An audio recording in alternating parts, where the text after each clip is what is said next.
मैं तीरथ सिंह रावत ईश्वर की शपथ लेता हूं कि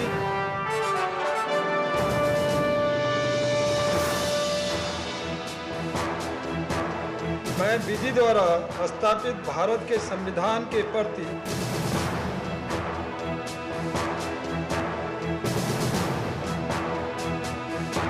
सच्ची श्रद्धा और निष्ठा रखूंगा। उत्तराखंड में आया सियासी तूफान अब थम गया है। पिछले कुछ दिनों से पॉलिटिकल भूकंप देहरादून और दिल्ली में सबके लिए रहस्यमय बना हुआ था। अब ये शांत हो चुका है। उत्तराखंड में त्रिवेंद्र सिंह रावत सरकार के 4 साल पूरे होने से ठीक पहले बीजेपी ने बड़ा दांव चल दिया। त्रिवेंद्र आउट, तीरथ इन। उत्तराखंड में ये सत्ता परिवर्तन उस वक्त हुआ है जब विधानसभा चुनाव में और सरकार के कार्यकाल में सिर्फ 1 साल का समय बचा हुआ था। तीरथ रावत के 1 साल 2022 में कितना करेंगे कमाल।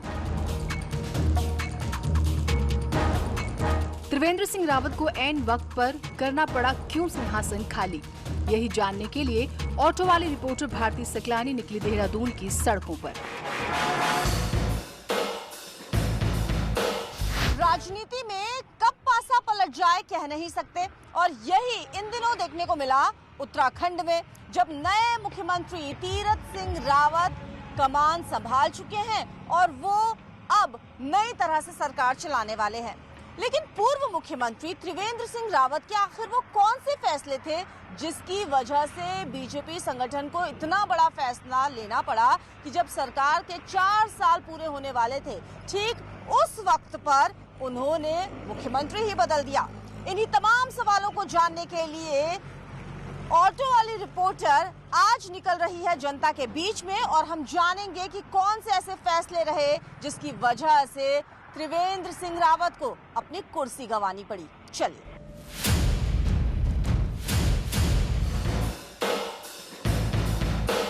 ऑटो वाली रिपोर्टर आज पहुंच चुकी है यूथ के बीच में, और यूथ के बीच में आकर हम जानेंगे कि आखिरकार यूथ क्या सोचता है। जो नई सरकार बनी है उसके फैसले ऐसे क्या हैं जिस वजह से यहाँ पर वो यूथ का दिल भी जीत पाए। तो चलिए यूथ के बीच में चलते हैं और उनसे हम बातचीत करते हैं कि वो क्या सोचते हैं तीरथ सिंह रावत को लेकर।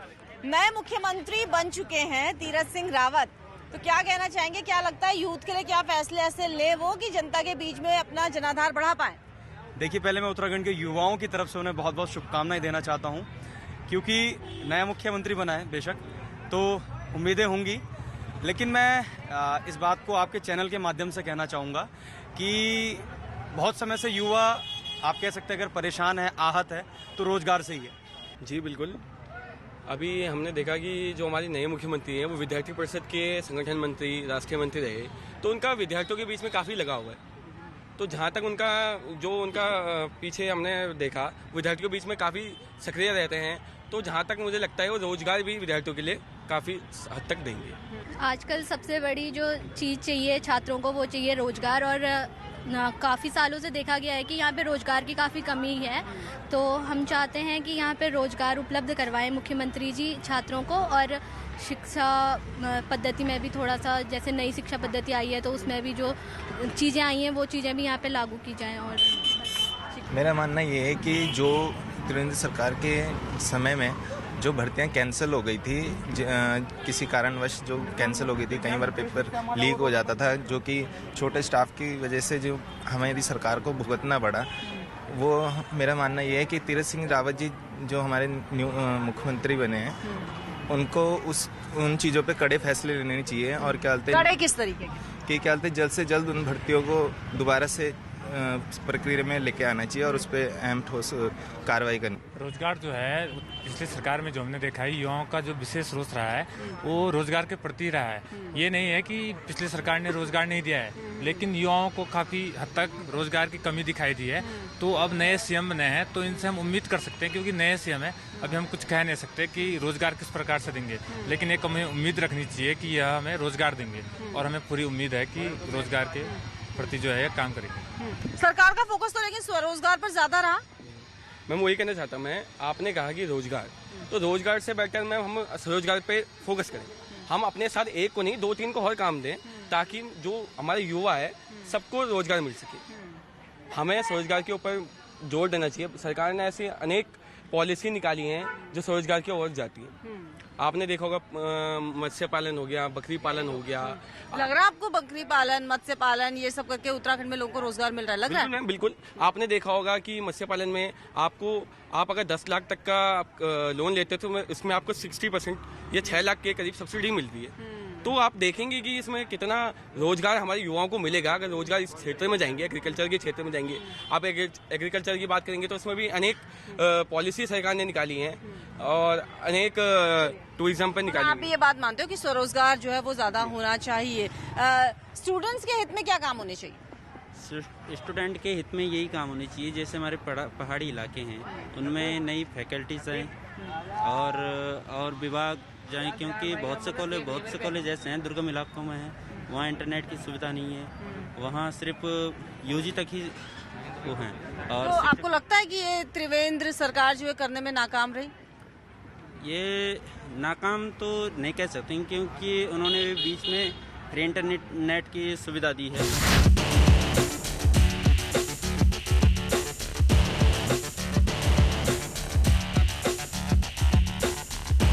आम आदमी क्या सोचता है इस बारे में हम लगातार बात कर रहे हैं और व्यापारी किस तरीके से देख रहे हैं।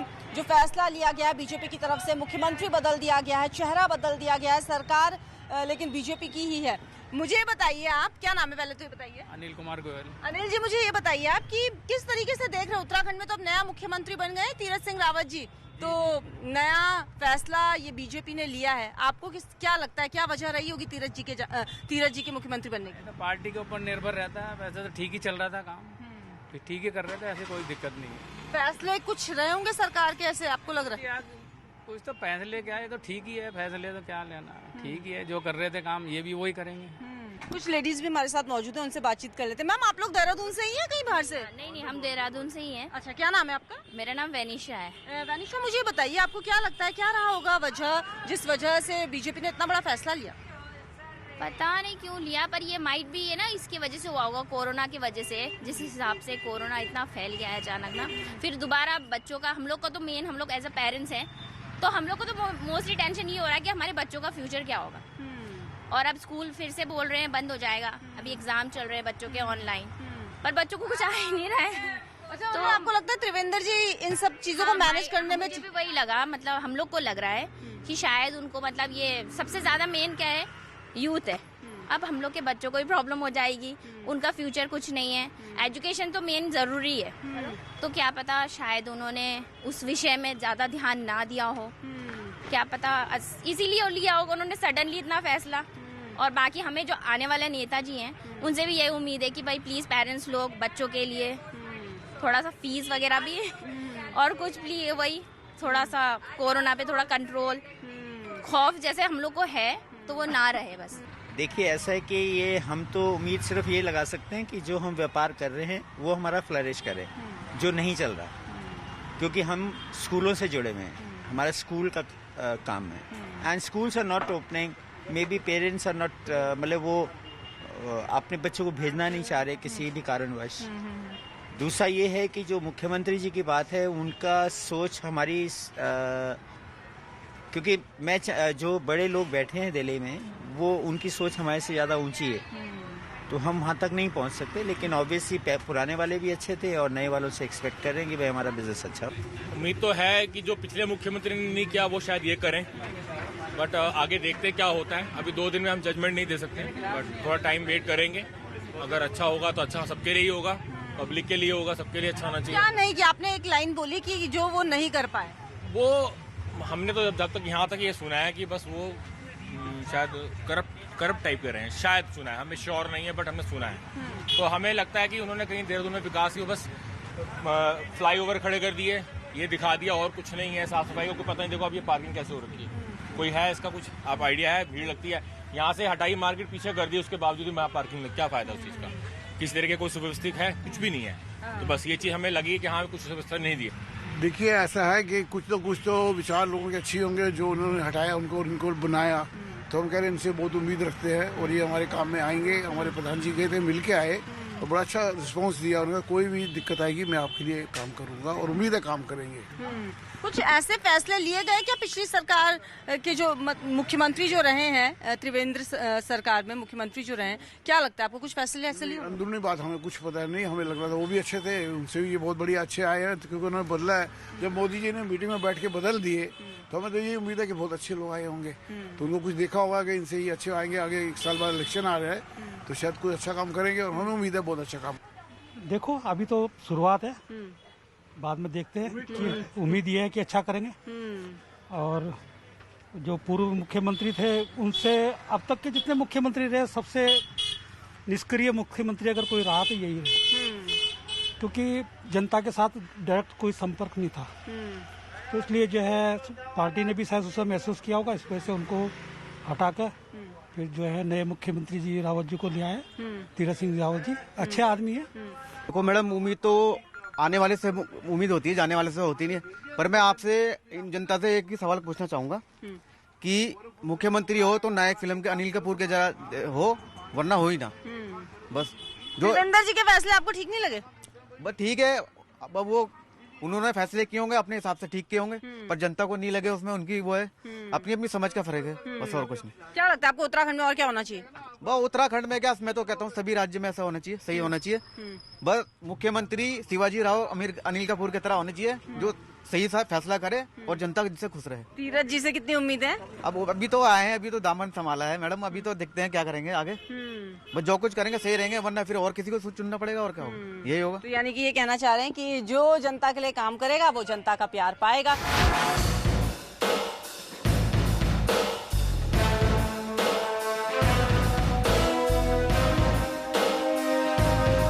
आप मुझे बताइए सर, क्या ऐसे फैसले रहे होंगे आपको लगता है जिस वजह से त्रिवेंद्र जी की कुर्सी चली गई?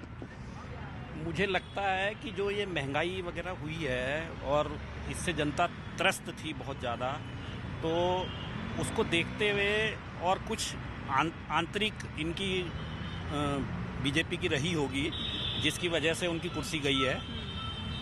और बाकी जो नए सीएम आए हैं उनसे अब हमें उम्मीद है कि भाई राज्य के लिए कुछ करेंगे। पिछले दिनों राज्य के लिए भी कार्य उतने स्पीड से नहीं हुए हैं जितने जनता एक्सपेक्ट कर रही थी। स्थानीय नागरिक होने के नाते आपको क्या लगता है, क्या उपेक्षाएं थी जनता की जिन पर वो खरा नहीं उतर पाए होंगे? एक्चुअल में जो इस राज्य के विकास के लिए जो कार्य होने थे, सड़कें, वो उतनी स्पीड से हो नहीं पाए। मैडम, राजनीति परसेप्शन का बहुत बड़ा राजनीति का मतलब है कि आप कैसा परसेप्शन क्रिएट कर रहे हैं जनता में। काम हो रहे हैं नहीं हो रहे हैं वो अलग बात है, पर जो परसेप्शन हो गया था वो ये गया था थोड़ा सा कि जनता की सुनने वाली सरकार नहीं है, कि उतने जनता की सुनवाई नहीं है।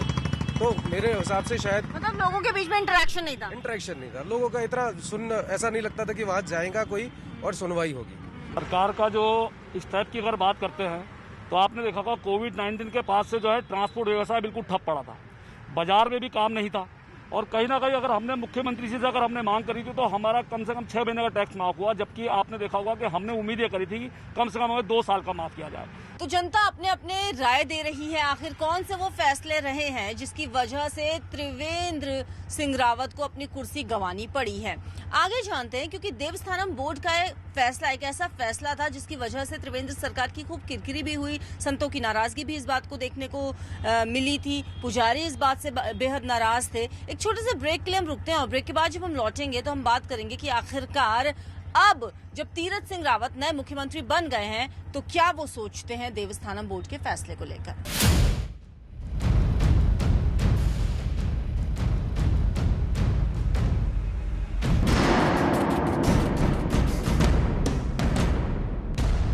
चारधाम देवस्थानम बोर्ड बनाने का त्रिवेंद्र सरकार का फैसला ऐसा फैसला था जिसकी वजह से उन्हें पंडितों पुजारियों की नाराजगी झेलनी पड़ी और कई समय तक आंदोलन भी उसमें हुए, लेकिन उसके बावजूद चारधाम देवस्थानम बोर्ड बन गया। पुजारी और उस फैसले का विरोध करने वाले लोग भी इस वक्त हमारे साथ मौजूद हैं और उनसे हम जानते हैं कि वो क्या सोचते हैं, आखिर क्या वजह रही है। त्रिवेंद्र सिंह रावत सरकार के कौन से ऐसे फैसले रहे हैं जिस वजह से उन्हें अपनी कुर्सी गंवानी पड़ी? क्या लगता है आपको? प्रमुख वजह तो काफ़ी रही हैं, लेकिन उसमें जो हमारा जो मेन मुद्दा था वो देवस्थानम एक्ट को लेकर के था। हमारा जो विरोध था, जो पिछले साल जब इन्होंने इस एक्ट को विधानसभा में लेकर, एक तरफ तो आप हमसे बातचीत कर रहे थे, दूसरी तरफ आप विधानसभा में आपने एक्ट को पास कर दिया बिना किसी आपसी सहमति के। आपने एक तरफ तो लगातार टीवी में बाइट देते चले गए कि भाई हम लोगों से बातचीत करें, लेकिन हम लोगों से कहीं पर बातचीत नहीं की। बिल्कुल, आप जब सत्ता के आसीन होते हैं सर्वोच्च पद पे, तो आपको ये देखना पड़ता है जिस जनता ने आपको चुन के उस सत्ता तक पहुंचा है, उस पद तक पहुंचा है, तो आपको उस जनता की बात सुननी चाहिए। हाँ, सहमत हैं, क्योंकि हम लोगों तो पूरे साल भर तक लड़ाई लड़ी और खून के आंसू डाले हम लोगों तो। वर्तमान जो हमारे तीरथ सिंह जो मुख्यमंत्री बने हैं, उनसे हमारी बहुत बड़ी अपेक्षा है और वो जल्दी से जल्दी इस देवस्थान बोर्ड को ख़त्म करें।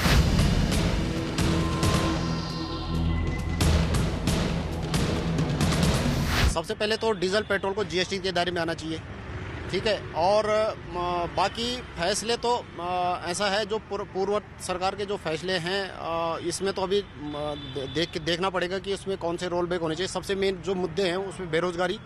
देखिए, ये करना तो इन्हें बहुत पहले चाहिए था, पर अब अपने 4 साल के फेलियर को बचाने के लिए इन्होंने 1 साल के जो चुनावी वर्ष है उसमें नया मुख्यमंत्री दिया है।